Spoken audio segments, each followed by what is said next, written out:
बिस्मिल्लाहिर्रहमानिर्रहीम अस्सलामु अलैकुम रहमतुल्लाह। Chief election commissioner Sikandar Sultan Raja जब से फैसला आया है सुप्रीम कोर्ट से मखसूस नशस्तों के मामले के ऊपर, सिकंदर सुल्तान राजा इस वक्त शदीद परेशानी के आलम में है, क्योंकि उनके मंसूबे के ऊपर पानी फेर दिया गया है और उसके मंसूबे के ऊपर पानी फेरने के बाद सिकंदर सुल्तान राजा को भी अपनी नौकरी ख़तरे में लगती है, क्योंकि अगर मखसूस नशस्तें वापस मिल जाती हैं इमरान खान को मखसूस नशस्तें वापस कर दी जाती हैं, इमरान खान को मखसूस नशस्तें उसके हवाले कर दी जाती हैं, तो फिर तो आइनी तरमीम नहीं होगी।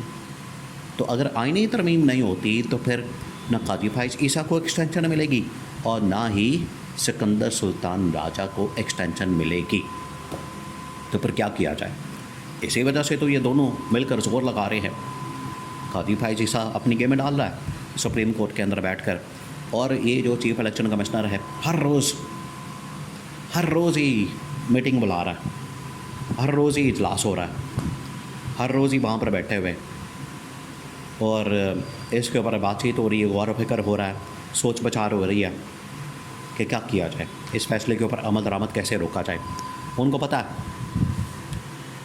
ये chief election commissioner Sikandar Sultan Raja को इस बात का पता है कि अगर फ़ैसले के ऊपर अमल दरामद ना किया, अगर फ़ैसले के ऊपर इम्प्लीमेंटेशन ना हुई, तो उसके नतीजे में चीफ इलेक्शन कमिश्नर के ऊपर तौहीन अदालत की कार्रवाई शुरू हो जानी है, और तौहीन अदालत की कार्रवाई शुरू होने के बाद, तौहीन अदालत लगने के बाद चीफ इलेक्शन कमिश्नर की छुट्टी हो जानी है। तो फिर चीफ इलेक्शन कमिश्नर को इस्तीफ़ा देना पड़ जाएगा, चीफ इलेक्शन कमिश्नर को घर जाना पड़ जाएगा, और चीफ इलेक्शन कमिश्नर अब इस सूरत हाल से बचना चाहता है। मरना फिर इस्तीफ़ा या छुट्टी, दोनों में से एक ऑप्शन तो इस्तेमाल करनी पड़ेगी, दोनों में से एक ऑप्शन के मुताबिक चलना पड़ेगा। अगर वो इस फ़ैसले के ऊपर अमल दरामद नहीं करता, जिसकी वजह से ये अब दोनों दौड़े लगा रहे हैं, दोनों के दोनों, काजी फाइज ईसा भी और सिकंदर सुल्तान राजा भी, और इमरान खान ने इनको कैटेगोरिकली पैगाम भेज दिया है। देखिए, हुकूमत इस वक्त सारी की सारी डिपेंड करती हैं इन दोनों शख्सियात के ऊपर। हुकूमत ने सब कुछ इनके हवाले कर दिया है, आप जाने और आपका काम जाने।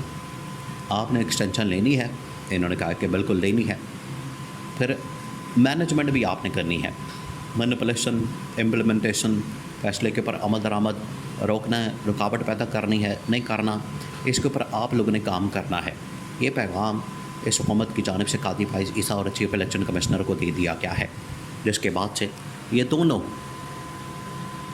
हुकूमत के लिए रास्ता हमवार कर रहे हैं और ये रुकावटें पैदा कर रहे हैं उस फ़ैसले की राह में, उस फ़ैसले के रास्ते में, जिससे मखसूस नशस्तें PTI को मिल सकें। फ़ैसला तो बड़ा क्लियर है अपने आप में, और उसकी पूरी बैकग्राउंड भी है। फ़ैसला भी बड़ा क्लियर है, उसकी बैकग्राउंड भी है। फ़ैसला ये है कि इमरान खान को मखसूस नशस्तें देनी है। 12 जुलाई को फ़ैसला आया था, उसके बाद इसकी डिटेल जजमेंट आ गई। तो आज ये कोशिश कर रहे हैं, बल्कि ये उस दिन से ही कोशिश में लग गए थे जब इनको पता चल गया था कि फ़ैसला हमारे ख़िलाफ़ आना है, और 12 जुलाई को जब फ़ैसला इनके ख़िलाफ़ आ गया, तो 12 जुलाई से लेकर सितंबर का महीना चढ़ गया। सितंबर का ये बन गए तकरीबन को 3 महीने। 3 महीने होने के बावजूद इन लोगों ने फ़ैसले के ऊपर अमल दरामद नहीं किया। इनके पास इतना वक्त था, इनके पास इतना टाइम था, उसके बावजूद इन लोगों ने इस फ़ैसले के ऊपर अमल दरामद नहीं किया, इम्प्लीमेंटेशन नहीं की। पहले तो इलेक्शन कमीशन ऑफ पाकिस्तान इसके अंदर रुकावट बन के बैठा रहा और फ़ैसले को दबा के बैठा रहा कि नहीं करते हम इस फ़ैसले के ऊपर अमल दरामद, और नहीं करते इस फ़ैसले के ऊपर हम इम्प्लीमेंटेशन, और ये दबा के बैठे रहे। फ़ैसले के ऊपर इन लोगों ने अमल दरामद नहीं किया। और दूसरी बात जो कि चीफ जस्टिस काजी फाइज ईसा के मतलब है, काजी फाइज ईसा इधर से, अब आप देखें, यही वो साजिश है, यही वो गेम खेली जा रही है, क्योंकि चीफ इलेक्शन कमिश्नर को ये नज़र आ रहा है कि मेरे ऊपर कंटेम्प्ट हो जानी है, मुझे या तो घर भेज दिया जाएगा या मुझे इस्तीफ़ा देना पड़ेगा।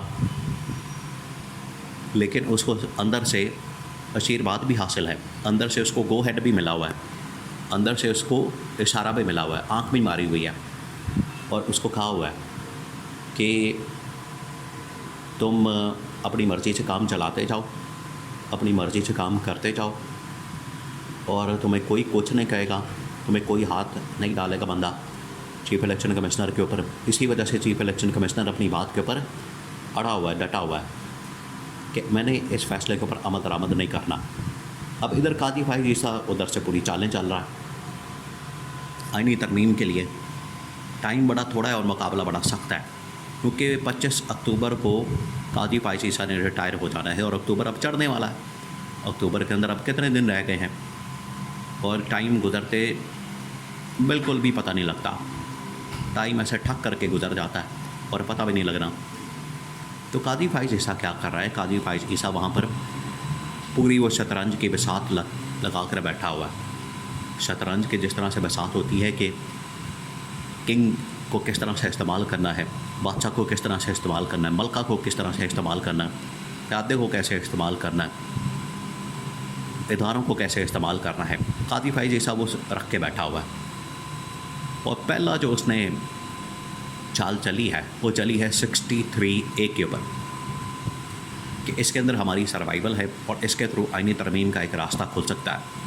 अब सर्वाइवल ऐसे है कि 63 का फ़ैसला रिवर्स हो जाता है तो उसके नतीजे में क्या होगा कि मेंबरान कौमी असम्बली जो PTI के हैं वो निकाल के तो हम हुकूमत के खाते में डाल देंगे, हुकूमत के पास रखवा देंगे। हुकूमत उन मेंबरान कौमी असम्बली को इस्तेमाल करके तो आईनी तरमीम कर सकती है, क्योंकि इनको पता चल गया है कि मौलाना तो नहीं मानने वाले। मौलाना ने तो इनकार कर दिया है, मौलाना इस वक्त साफ इनकार कर चुके हैं। इस वजह से इन्होंने कहा है कि मौलाना को छोड़े, मौलाना को जो करता है करने दें, मौलाना को साइड पे कर दें, मौलाना को बिल्कुल माइनस कर दें। मौलाना अगर नहीं मानता तो वक्ती तौर पर तरमीम करें, मौलाना को भी सबक सिखाएंगे। इन्होंने ये ज़हन बनाया है। तो काजी ने ये रास्ता निकाला कि 63A को हम चेंज करते हैं, वोट काउंट हो जाएंगे मेंबरान कौमी असम्बली PTI के, क्योंकि काउंट होने के ऊपर पाबंदी है। एक दफ़ा काउंट हो गए उसके बाद अल्लाह खैर सल्ला हम अपनी मर्ज़ी के मुताबिक तरमीम करके एक्सटेंशन ले लेंगे। ये है असल मंसूबा।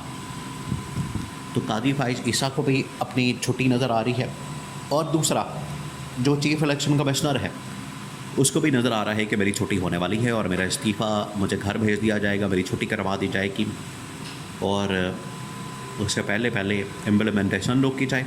उधर से काजी फाइज ईसा अपना गेम चालें चलें और इस तरह से रास्ता बनाए कि किसी तरह से आईनी तरमीम हो सके।